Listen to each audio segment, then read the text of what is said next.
నమస్తే, welcome to hit TV. ఈ రోజు మనతో పాటు ప్రముఖ ఆధ్యాత్మికవేత్త అలాగే ఆస్ట్రాలజర్ శ్యామ్ ప్రసాద్ గురువు గారు ఉన్నారు. వారితో మాట్లాడి మరిన్ని విషయాలు తెలుసుకునే ప్రయత్నం చేద్దాం. నమస్తే గురుగారు. నమస్తే అమ్మ. శ్రీమాత్రే నమః. గురుగారు, చాలా మంది ఇప్పుడు మంగళవారం, శుక్రవారం డబ్బులు ఇవ్వకూడదు, అలాగే తీసుకోకూడదు కూడా అంటూ ఉంటారు కదా. ఓకే అమ్మ. అసలు తీసుకోవచ్చు అంటారా, ఇవ్వకూడదు అంటారా, ఇవ్వచ్చు అంటారా, ఏంటి? మామూలుగా వారంలో 7 రోజులకి ఓకే ప్రతి రోజుకి కూడా ఒక గ్రహం ఆధిపత్యం వహిస్తూ ఉంటుంది.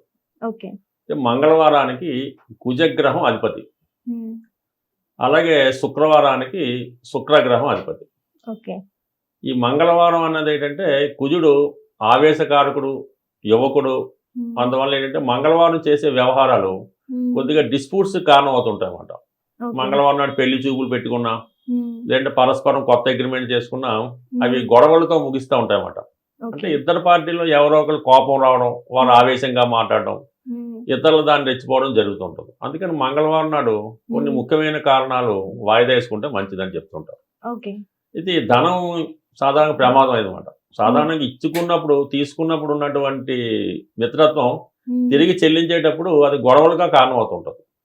ఏదైనా బంధుత్వాలు కూడా పాడవుతుంటాయి. కాబట్టి ఏదో అవసరానికి మనీ తీసుకుని ఈ మంగళవారం నాడు ఇవ్వడం వల్ల ఏమవుతుందంటే అది తీసుకున్న వాళ్ళు తిరిగి చెల్లించలేకపోతూ ఉంటారు. చెల్లించకపోతే పర్లేదు, దానివల్ల ఇబ్బంది లేదు. బట్ కానీ వాళ్ళిద్దరి మధ్య ఉన్నటువంటి స్నేహం కానీ బంధుత్వం కానీ పాడవడం జరుగుతూ ఉంటుంది. ఆ కారణం వల్ల ఈ మంగళవారం రోజు ఈ ధనం అంటే ఈ రోజుల్లో క్యాష్ రూపంలో కొలుచుకునేవారు. అప్పట్లో అయితే ఈ ధనం అంటే గోవులనే ఇచ్చేవారు. కొంతకాలం తర్వాత మామూలుగా వస్తు మార్పిడి అయింది. ఇప్పుడు రాను రాను క్యాష్ వచ్చింది. ఇప్పుడు క్యాష్ కూడా మారిపోయి అంత ఆన్లైన్ పేమెంట్ వస్తుంది. బట్ ఏదైనా మంగళవారం నాడు చేసే వ్యవహారం అన్నది శత్రుత్వాన్ని తెచ్చిపెడుతుంది. అవి కొట్లాట్లకు కూడా కారణం అవుతుంటాయి.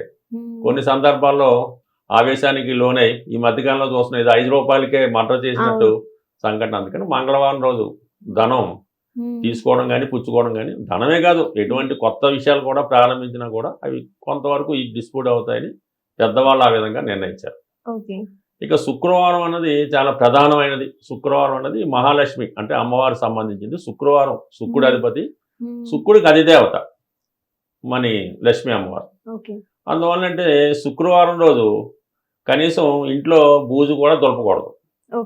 అలాగే ఆడపిల్లల్ని ఏదైనా పెళ్ళైన వాళ్ళు ఇంటికి పంపడం కానీ అది కూడా చేయడం జరగదు. ఇంకా ధనం అనేది ఇంపార్టెంట్.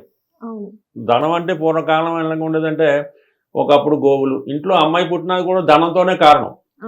ఇప్పుడైతే మామూలుగా వచ్చింది కానీ ఇప్పుడు ఈ పూర్వకాలం అయితే అమ్మాయిని వాళ్ళంటే వరకట్నం తీసుకొని వివాహం చేస్తూ ఉండేవారు. ఎంతో కొంత అప్పుడు స్థాయి బట్టి వరకట్నం తీసుకొని అమ్మాయిని పంపుతుండేవారు. అది కూడా శుక్రవారం అంటే మహాలక్ష్మి ఇంటికి వెళ్ళిపోతుంది, ఒకరి ఇంటికి వెళ్ళిపోతుంది కాబట్టి. మరి శుక్రవారం అయితే మరీ ఇబ్బంది అని శుక్రవారం రోజు కూడా ధనం ఇవ్వకూడదు. ఇవ్వడం వల్ల మన ఇంటి నుంచి లక్ష్మి వెళ్ళిపోవడం జరుగుతుంటుంది. అందుకనే సాధారణంగా ఒక అమ్మాయి శుక్రవారం నాడు జన్మించింది అనుకుందాం. శుక్రవారం జన్మించిన తర్వాత కుటుంబానికి కంపల్సరీగా చాలా కలిసి వస్తుంది. అయితే అదే అమ్మాయిని శుక్రవారం రోజు పెళ్లి చేసి ఇంటి నుంచి పంపించామనుకో, ఆటోమేటిక్గా అక్కడ నుంచి తల్లిదండ్రుల యొక్క కష్టాలు మొదలవుతుంటాయి. అంటే పెళ్లి చేస్తే అలాగే డబ్బు ఖర్చు అవుద్ది, కానీ విపరీతమైన ఇబ్బంది కావడం జరుగుతుంటుంది. ఇంటి లక్ష్మి వెళ్ళిపోతుంటుంది. ఆ సందర్భంలో ఏం చేస్తున్నారంటే మనకి అమ్మాయిని మన మెయిన్ గుమ్మే కదా దాటిచ్చే ముందు ఆ గుమ్మానికి ఒక పక్కన ఒక బంగారం ఉంగరమో గాజో ఏదో పెట్టి ఆ బంగారాన్ని ఆ గుమ్మాన్ని దాటి పంపించేవారు అనమాట. అప్పుడు ఆ లక్ష్మీదేవి ఇక్కడే ఉండిపోతున్నమాట. అత్తవారితో అంటే పుట్టిన నుంచి అత్తవారింటికి వెళ్ళినప్పుడు. అంటే ఇక్కడ బంగారం అన్నది ఏంటంటే అమ్మవారు ధనంతోనూ అమ్మాయితో పోల్చారు. అది అక్కడ ఉండడం వల్ల ఏంటంటే సాధారణంగా అమ్మవారు గుమ్మం దాటి వెళ్ళదు, బంగారం దాటి వెళ్ళదు. ఉత్తి అమ్మాయి వెళ్తుంది తప్ప లక్ష్మి మన ఇంట్లోనే ఉండిపోతాయి.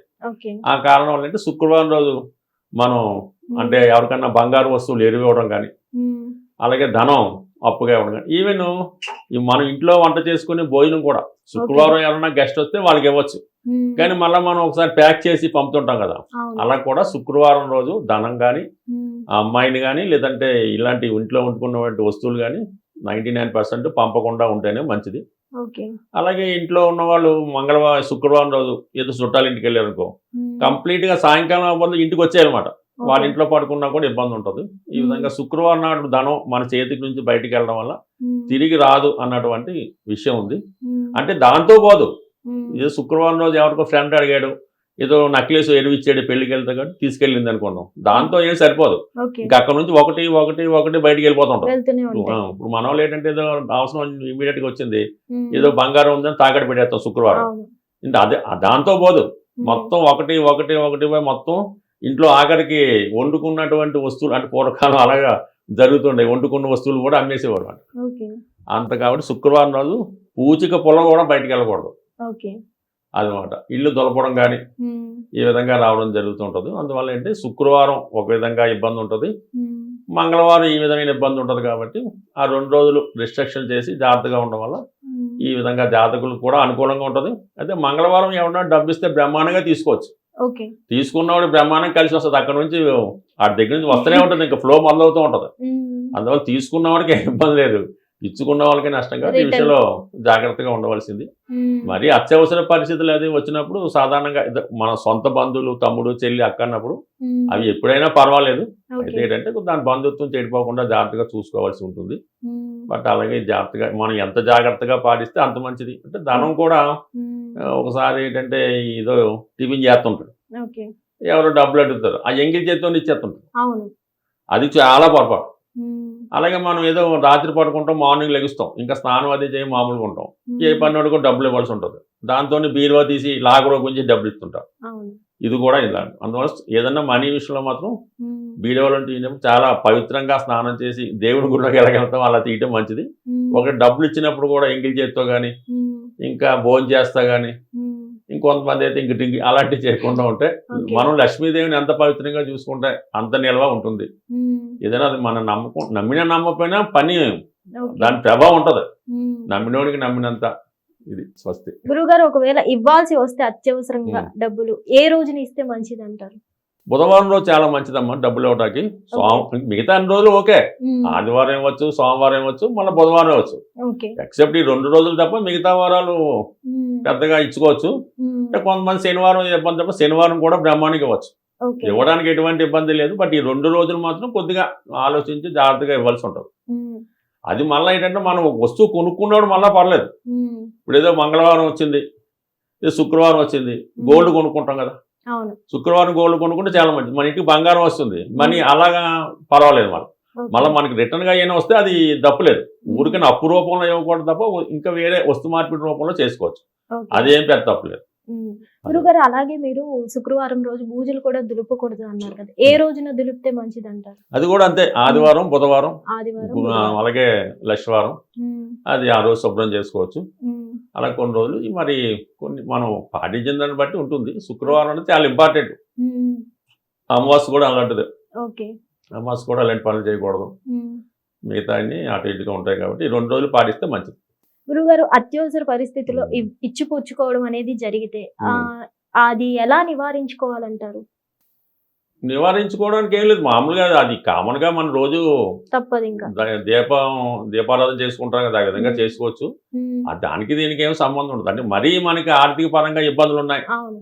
ఎటు దారి లేదు ఉమ్. అనుకున్న పరిస్థితుల్లో లక్ష్మీ అమ్మవారిని పూజించుకోవడం. ఉమ్. మరి వీలైతే ఉమ్. కనకదార స్తోత్రం అనేది చాలా అద్భుతంగా పనిచేస్తుంది. ఓకే.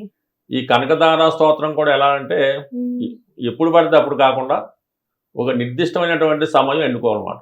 ఓకే. మార్నింగ్ 6 గంటలకో, 7 గంటలకో, లేదా 4 గంటలకో ప్రతిరోజు కూడా అదే టైంకి ఉమ్. నడుస్తూ ఉండాలి. ఉమ్. ఆ టైంలో ఈ కనకదార స్తోత్రాన్ని చక్కగా ముందు శ్రద్ధగా విని ఉమ్. దాని అర్థం కూడా తెలుసుకొని ఓకే. అప్పుడు దాన్ని చదవడం ప్రారంభిస్తే ఏదైనా మన పని అనుకొని ఉమ్. ఆ 41 రోజులు చదివితే మాత్రం ఉమ్. ఖచ్చితంగా ఆ సంకల్పం నెరవేరుతూ ఉంటుంది. ఓకే. ఈ మధ్యలో వచ్చే శుక్రవారాలు, ఈ 41 డేస్లో వచ్చే శుక్రవారం రోజు అమ్మవారు ఫోటో ఉంటే అమ్మవారికి ఎరుపు రంగు పూలతో అలంకరించి ఓకే. వెండి గ్లాస్తో ఉమ్. పాలు నైవేద్యంగా పెట్టి అందులో కొద్దిగా బెల్లము, పంచదార వేసి ఉమ్. అది మళ్ళీ మన సాధారణంగా ఏంటంటే అమ్మవారి దగ్గర నైవేద్యం పెట్టి అది అలా వదిలేస్తుంటాం. అవును. అది పర్టికులర్గా వాళ్ళు టీ కాసుకోవచ్చు, లేదంటే పాలైనా తాగొచ్చు. ఈ విధంగా 41 డేస్ చేయడం వల్ల ఉమ్. ఎంత పెద్ద కోరికైనా అది సాధ్యమైనది అయితే మాత్రం 100% తీరుతుంది. నెరవేరుతుంది. ఇలా నిత్యం ఇలాగా లక్ష్మీ అమ్మవారిని పూజించుకోవడం వల్ల, కనకదార స్తోత్రం వల్ల ఉమ్. వాళ్ళ చేతిలో ధనం ఇచ్చినా కూడా వీళ్ళకి పెరుగుతూ ఉంటుంది, తీసుకున్నవాడు కూడా పెరుగుతూ ఉంటుంది. ఓకే.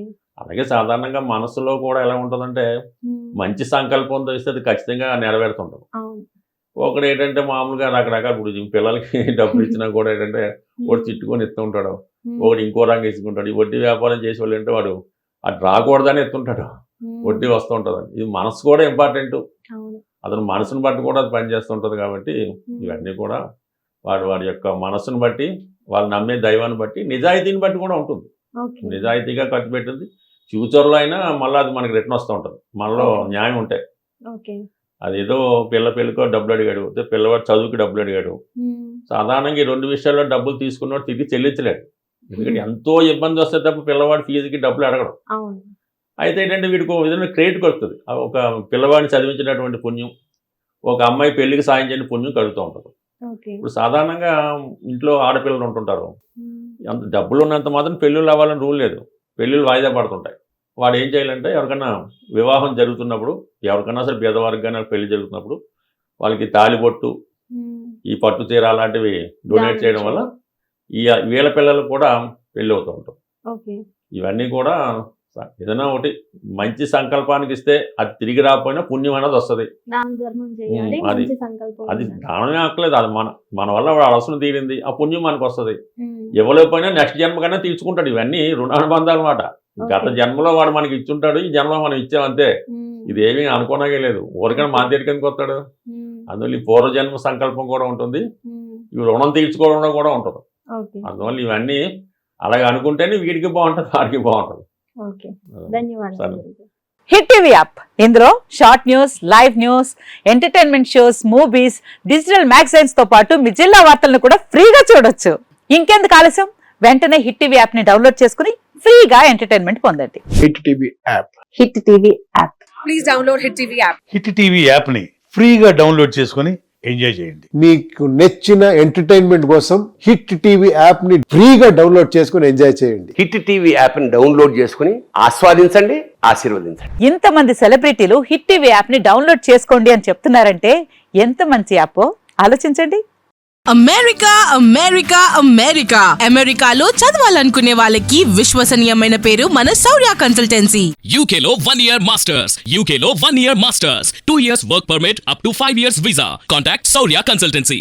Contact 89851 89851.